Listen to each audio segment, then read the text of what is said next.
I can only imagine how it feels for someone else to be labeled as one of those things, as someone who is a tool of the oppressor. And so, like, I hear your pain, I understand it. Probably as someone who, I'm living in Birmingham right now doing research, I hear you, but I also want you to know that that response from people was because that is real. Those are really painful words to hear. So just understanding that, and I know that a bunch of people are about to respond to that statement. So like everything that's coming to you from that statement is because that was a lot. Like that was a lot for me, and I'm a Black American, and I don't want anybody to think that that is something that I'm really associating with, because that was a lot. I want to say Hey, one more so thing, Trin, before we move on. As a person who grew up born in Canada, I'm born in Toronto. I was raised here.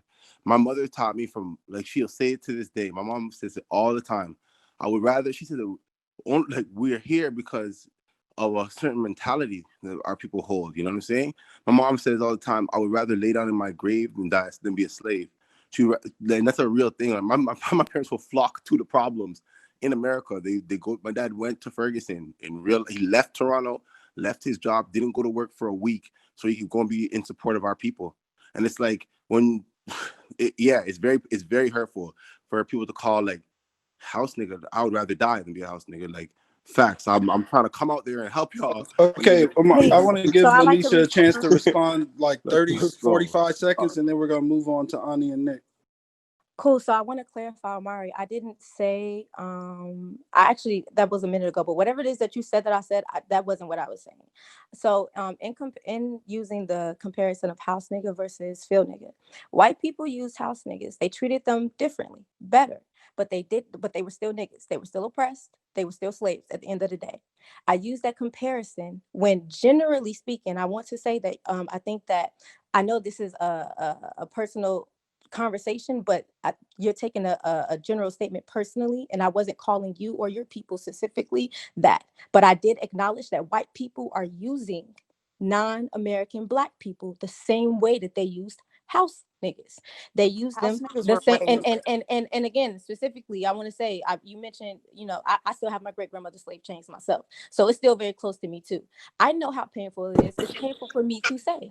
It's painful for me to say, but I Lan- won't ignore it. It's a Lanisha, painful truth. Lanisha, before we move on real quick, I want to say, like, there is a lesson here to be learned too in just communication, because I agree with the overall point that you are trying to make, but you have to understand that using the term house nigga, slave nigga, with all the nuance that you are trying to get across, is going to be inflammatory to whoever hears it. It doesn't matter what your intention was. Like, that is just kind of, for me, to me, a lesson in communication, that you can get that point across without using those terms, because they are so fucking loaded that it's going to be offensive to whoever is being called the house nigga. And you have to understand that. And I feel like you are intelligent enough to understand that. Okay, Phil, I actually do understand that. But to your point, please actually educate me. How would, as a person that says you understand, how would you rephrase that statement so that I can carry that in my further conversations? I would have just stated the fact that you made, and again, I don't want to stop the conversation, but I would have stated the fact that you made, that white people are using, again, like I said, using immigrants in these numbers, in these metrics, to show Black progression without giving that same thing to other Black people. The same story that you gave about the geography professor being treated differently, like, those are examples in real life things that people can, understand and relate to. But as soon as you add that kind of loaded language to it, it destroys your argument. Your argument was very good. It just destroyed your argument because that was just inflammatory language. So real quick, let's move on to Ani, and then we're going to go to Nick. Okay, my point is specifically like aimed towards like the house nigga, field nigga point of view.